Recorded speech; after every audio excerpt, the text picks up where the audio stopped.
Muy buenas tardes, seguimos en este ciclo de conversaciones de Exaltación de la Cruz. En esta oportunidad vamos a hablar de un tema que no escapa a la preocupación de la población de la Argentina y del mundo. Vamos a hablar sobre organizaciones terroristas con un especialista con una experiencia realmente muy importante en este área. Me refiero a Luis Fuenzalida, fue director de Interpol, docente y especialista en terrorismo y en yihadismo. Bienvenido, Luis, muy buenas tardes. Muy buenas tardes, Diego. En este contexto de globalización, han avanzado las organizaciones terroristas en el mundo.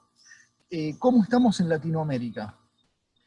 ¿Hay una hipótesis de conflicto con respecto al yihadismo, principalmente en Sudamérica?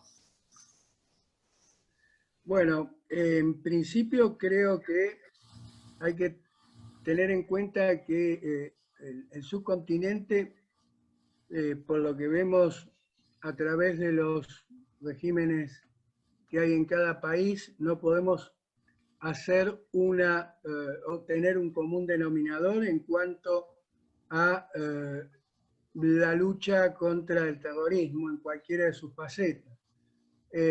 Obviamente va a haber una retórica general, pero en la realidad y en la práctica son pocos los países en este momento que estamos hablando, es decir, 1 de febrero del 2021, que realmente tengan una aparatología para combatir en forma eficaz y eficiente el terrorismo en cualquiera de sus manifestaciones. Y esto está relacionado también con el perfil del gobierno de cada país. Yo te diría que con la anterior administración, es decir, la administración del presidente Macri, la alineación con los países de Occidente, no hablo solamente de los Estados Unidos, sino de los países de Occidente, incluido el Estado de Israel, en lo que eran las estrategias para combatir el terrorismo, estaban en un camino correcto. Hoy creo que no estamos de la misma manera. El hecho está en que es notorio que lo que es la política exterior argentina de hoy ha dado un giro en cuanto a su posicionamiento. Es decir, durante los 4 años del gobierno de Mauricio Macri, Argentina se había alineado con los países referentes de Occidente y con los países de la región que estaban en la misma sintonía, como ser, por ejemplo, Chile, como ser Colombia, como ser Brasil, como ser Paraguay. Mientras que es más, la prueba de ello es el hecho de Argentina y su activa participación en esos momentos en lo que era el Grupo Andino. Ahora bien, a partir de diciembre del 2019, el giro en la política exterior argentina fue cada vez más evidente, volviendo a un alineamiento con países que están más relacionados con la actividad terrorista o con la financiación del terrorismo. Estoy hablando, por ejemplo, de Venezuela, de Nicaragua, obviamente Cuba, y con países extracontinentales como ser Irán. Por lo tanto, yo creo que cuando hablamos de terrorismo, hablamos de la FARC, de organizaciones no solamente yihadistas, ¿no? Hablamos de todas las organizaciones. Exactamente, hablamos de terrorismo en general, pero que evidentemente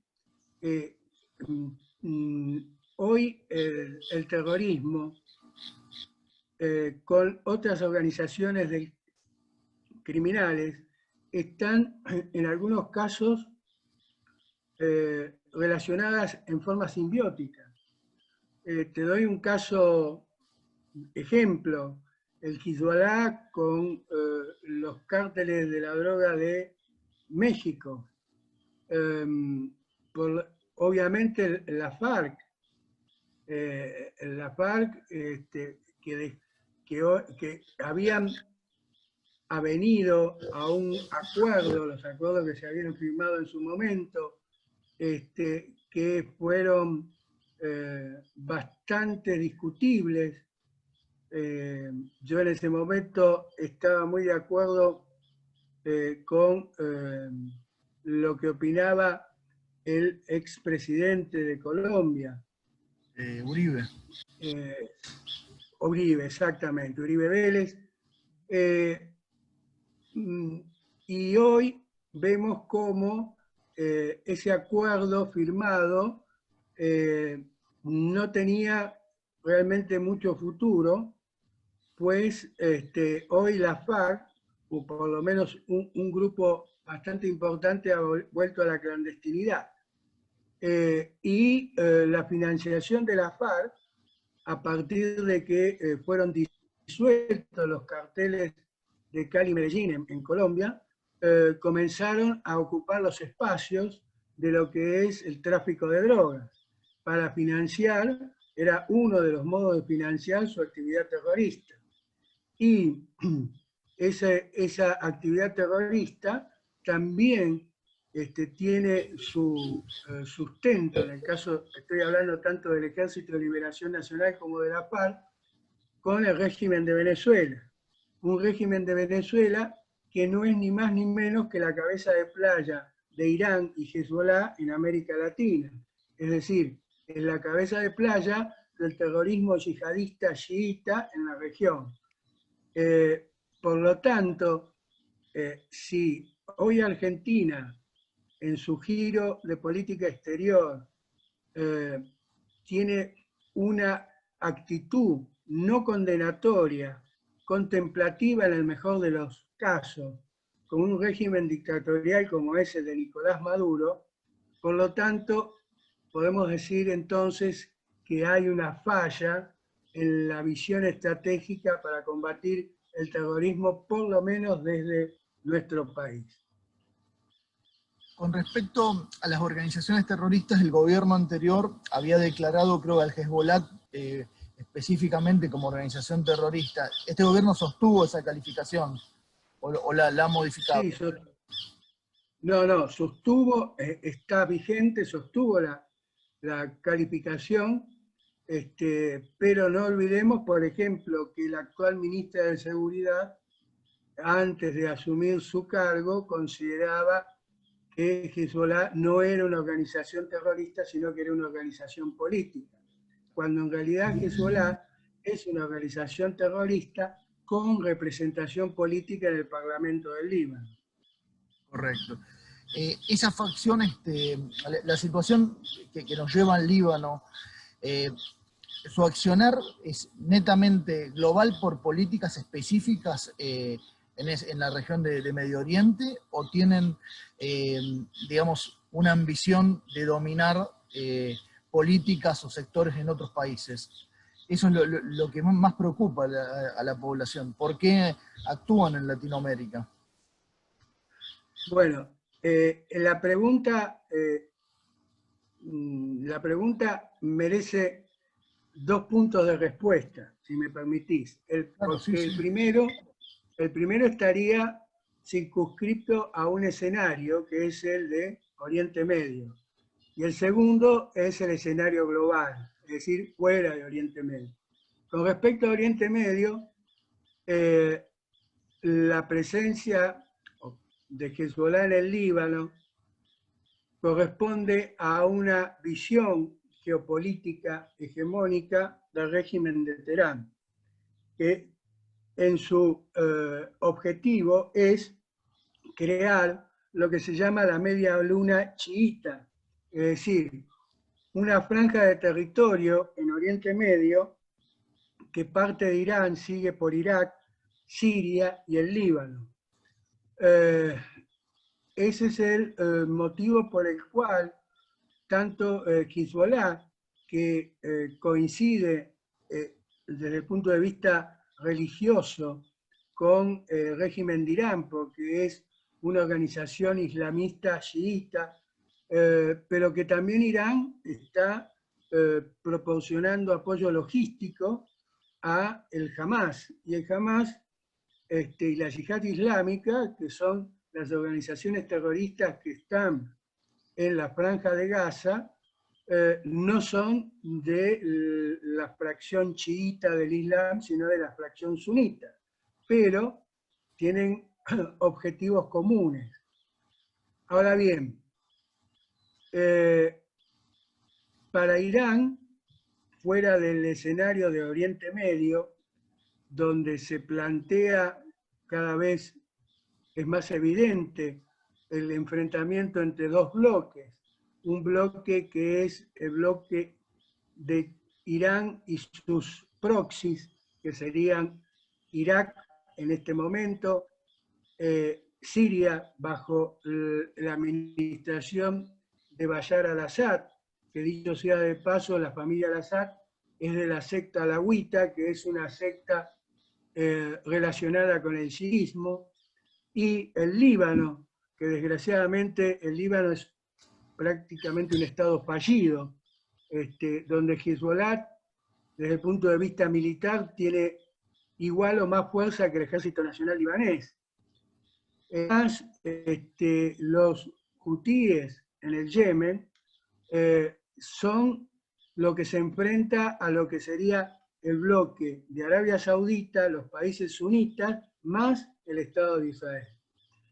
Ahora bien, tanto Arabia Saudita como Israel, por citar, son aliados estratégicos de Estados Unidos, de Washington.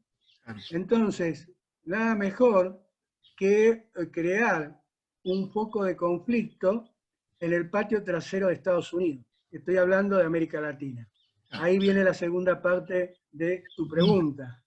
Es decir, ¿por qué Hezbollah está presente no solo en Venezuela, sino que está presente también, está presente en Nicaragua, está presente en la Triple Frontera? Es porque necesita poder tener lugares donde crear crisis o conflictos que afecten a la geopolítica americana de Washington. Por ejemplo, una de las estrategias de Irán es que a partir de ciertos grupos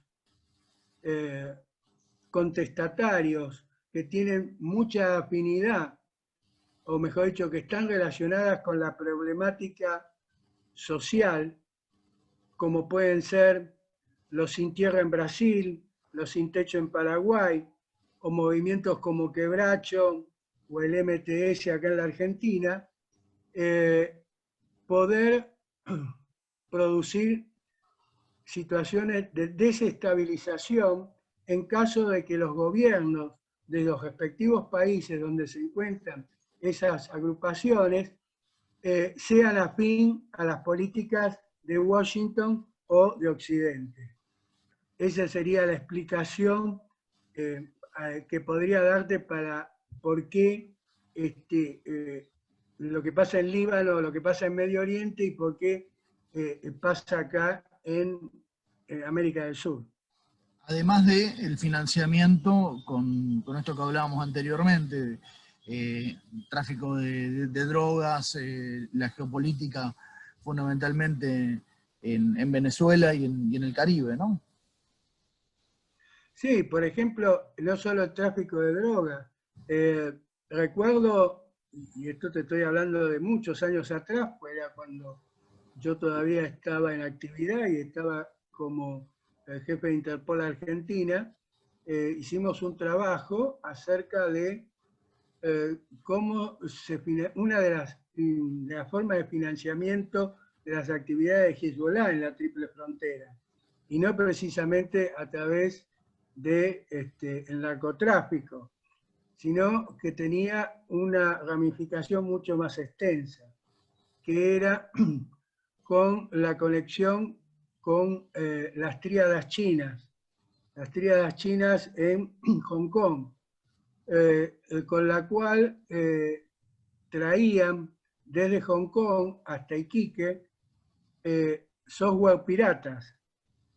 Esos software piratas, una vez que llegaban a Iquique, eran trasladados a Ciudad del Este.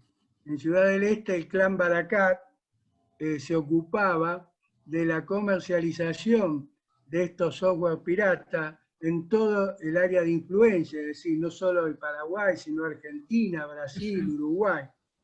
Y obviamente las ganancias de ese comercio ilícito se dividían entre el Hezbollah, que recibía el 50%, y el otro 50% iba a las tríadas chinas.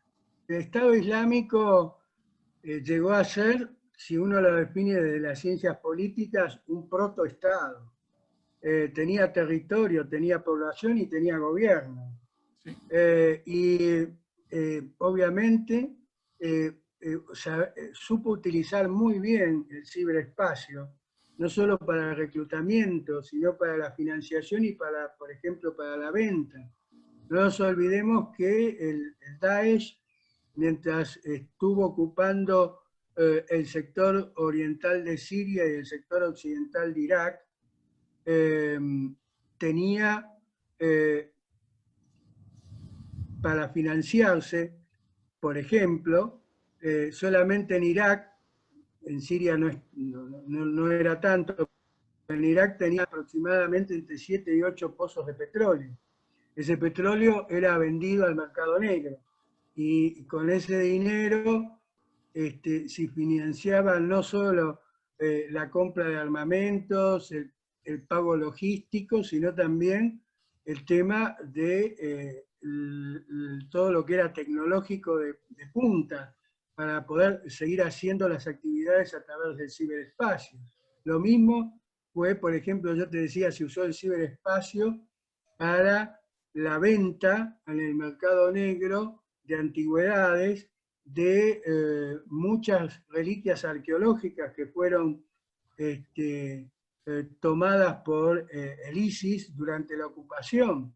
Es decir, más allá de la destrucción, no sé si te acordás las imágenes terribles de Palmira, donde se destruyeron obras de arte invalorables, arquitectónicas también, pero muchas no fueron destruidas, sino que pasaron a ser negociadas en el mercado negro, con lo cual también tenía otra fuente de financiación.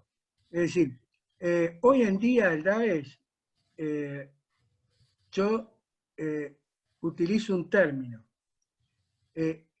Hoy el Daesh se alcaedizó. Es decir, ¿qué quiero decir con alcaedizó? Al-Qaeda, que podríamos decir que es la red madre, y en la visión tanto de Osama Bin Laden como también de Ayman Zawahiri, no era la constitución de un Estado la prioridad, pero sí lo fue para el Daesh.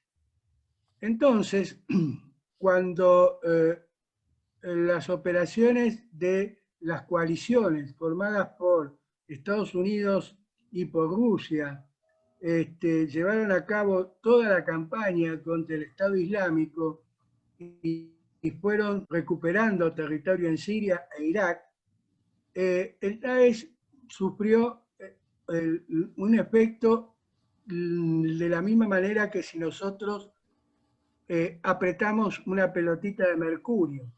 Es decir, se forman pelotitas más chiquitas y se desparraman. Y hoy en día están activas grupos más pequeños del Daesh en lo que era Irak y Siria, utilizando ahora el sistema de guerra de guerrillas. Pero también no nos olvidemos que muchos grupos terroristas islámicos fuera del Medio Oriente, especialmente en lo que es el África subsahariana, como Boko Haram o como Al-Shabaab en Somalia, dieron su lealtad al Daesh, es decir, en su momento a Abu Bakr al-Baghdadi, que era el líder del Estado Islámico. Y esos grupos siguen activos. En la ex colonia española, por lo que la información que tenemos, se han instalado fuertemente. Si bien es desierto y ahora está bajo dominio de Marruecos, de ahí controlan gran parte de África, tienen sus bases en la ex colonia española. Sí, tienen una parte, bueno, el conflicto en Marruecos lleva tiempo. En realidad, el conflicto en Marruecos nunca fue a lo mejor un conflicto de primera plana. Por el tuvo muro. sus impas, pero se mantuvo en todo caso por momentos latente. Hoy en día se ha hecho de primera plana. Y si uno puede relacionar, por ejemplo, los acuerdos, dentro de lo que son los acuerdos de Abraham, que llevados a cabo este año próximo pasado por el expresidente Donald Trump, que es en algunos casos acuerdos de paz y en otros el de reiniciar relaciones diplomáticas entre el Estado de Israel y algunos países árabes. Marruecos, el cual nunca hubo ningún tipo de conflicto entre la monarquía marroquí y el Estado de Israel, pero sí a través de los acuerdos de Abraham se ha previsto una ayuda logística y que tiene mucho que ver en relación al conflicto que tiene la monarquía marroquí con los grupos integristas. Por eso te digo, si uno dice, bueno, hoy el Daesh no existe más, es una mentira. El Daesh existe, está diseminado, sigue activo en las redes. Por eso digo que hoy dejó de ser un Estado con población, territorio y gobierno y volvió a lo que era la estrategia de Al-Qaeda, por eso digo la alcaedización del Daesh, es decir, a través de redes de organizaciones terroristas.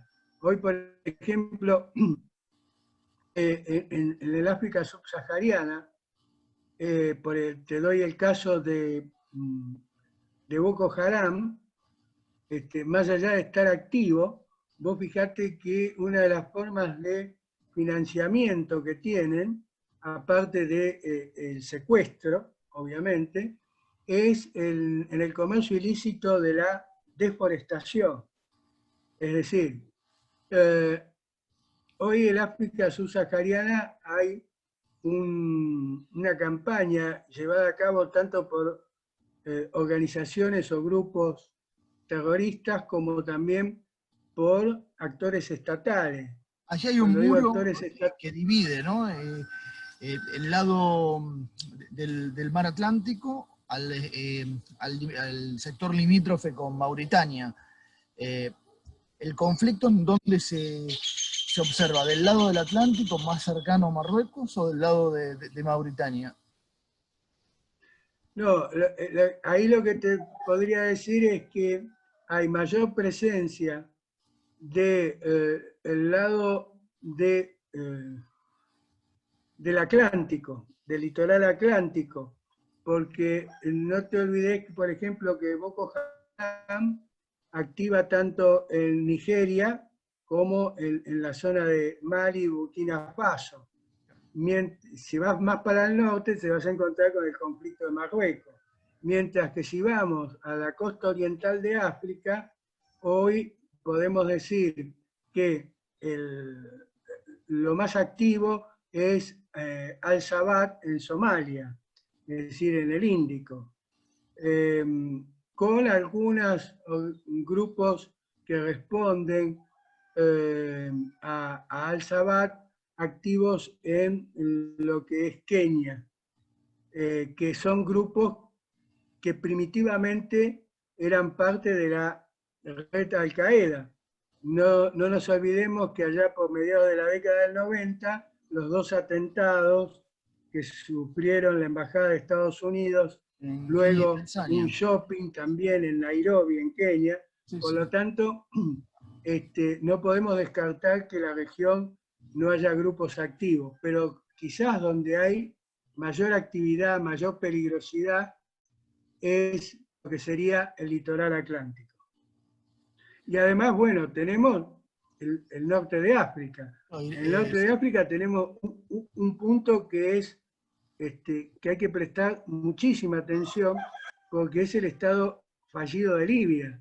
Tras la muerte de Muammar Gaddafi, hoy Libia todavía no es un estado, sino que más allá de una guerra civil entre Trípoli y Benghazi, también está presente, por un lado, el Estado Islámico, por otro lado, Al-Qaeda, y a lo cual tenemos que además sumar mercenarios tanto rusos como turcos. Por lo tanto, la región del norte de África muy complicado. Es complicado, si bien, digamos, podría decirse que está encapsulado en lo que es el territorio libio, las posibilidades de expansión son muchas, y no nos olvidemos que Egipto sigue presente la hermandad musulmana. La hermandad musulmana es la madre, o es, mejor dicho, Hamas es la filial de la hermandad musulmana en la franja de Gaza. Ahí en Egipto llegaron a presentarse elecciones hace un tiempo, ¿no? Sí, ganó en su momento, después del derrocamiento de Mubarak, ganan las elecciones Mohamed al-Morsi, que era miembro de la hermandad musulmana. Obviamente, todas las medidas políticas que llevó a cabo durante su corto gobierno, lo llevó a enfrentarse fundamentalmente con la clase media y con el estamento militar. Eso terminó en el golpe de Estado que lleva al gobierno, al actual presidente, el general al-Sisi. Sí. Y volviendo a Sudamérica, el riesgo de estas organizaciones terroristas para nuestro país, para nuestra región, ¿está latente?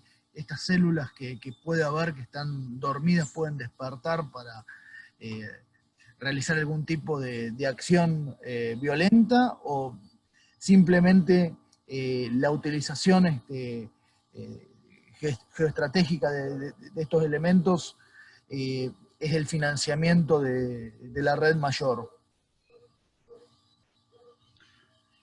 No, yo creo que la posibilidad de un atentado nunca hay que descartarla.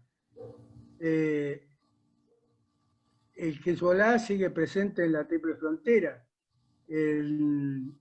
Finales del año pasado se llevó a cabo un operativo donde fueron detenidos algunos miembros con Hezbollah y ciudadanos libaneses, muchos de ellos con actividad comercial y financiera en Ciudad del Este y en Foz do Iguazú. Es decir, se llevó a cabo una operación. Vos fijate una cosa con respecto a lo que yo hablaba en cuanto a la visión estratégica de la anterior administración con la actual.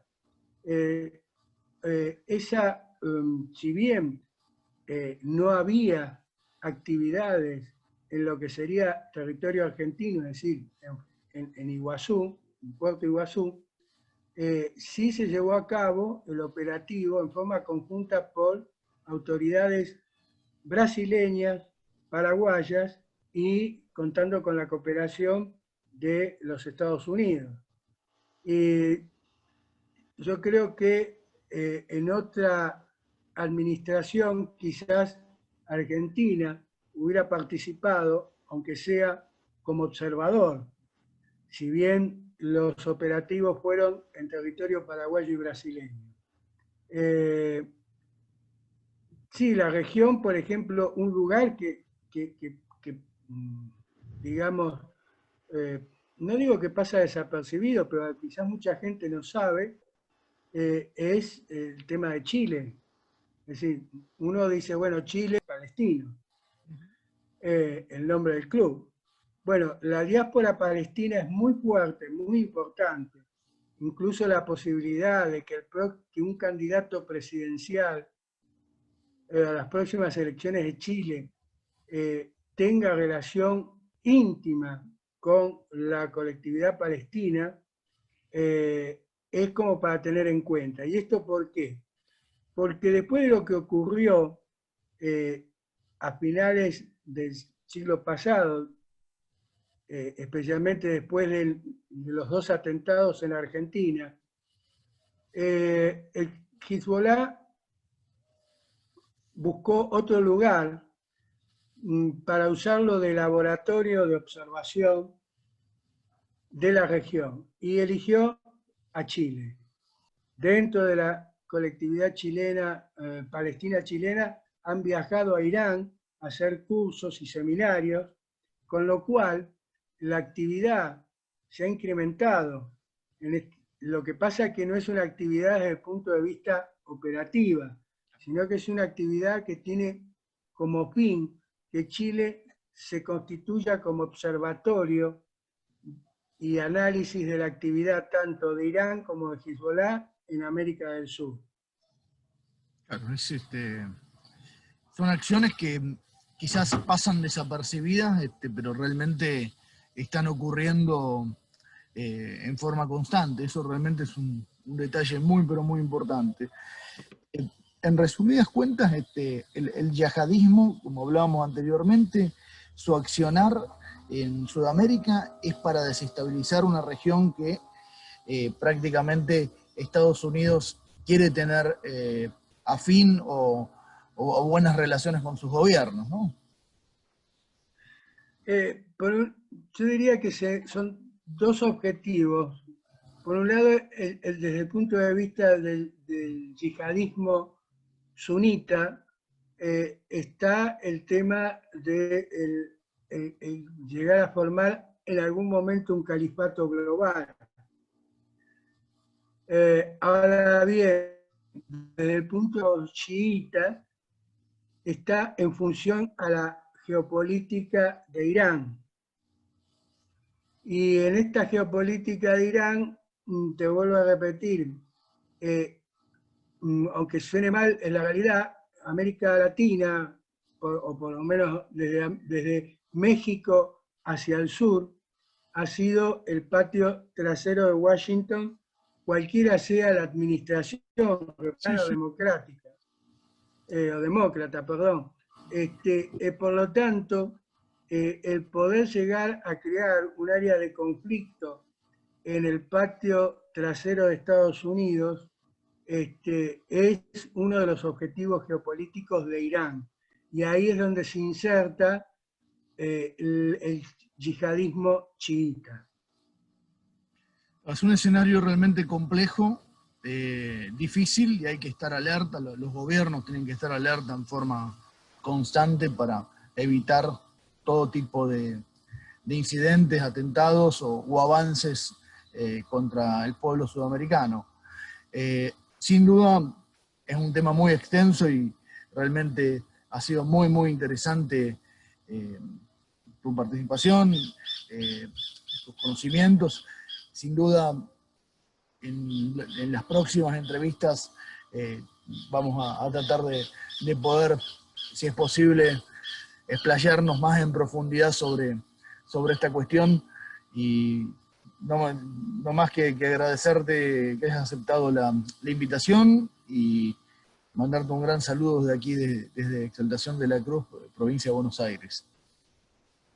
Te agradezco mucho. Bueno, te mando un abrazo enorme, cariños a la familia, y con todo gusto a tus órdenes para cuando tú quieras, sea temas de política internacional o de terrorismo en particular. Cómo no, un placer enorme, ¿eh? Chao, hasta luego. Gracias.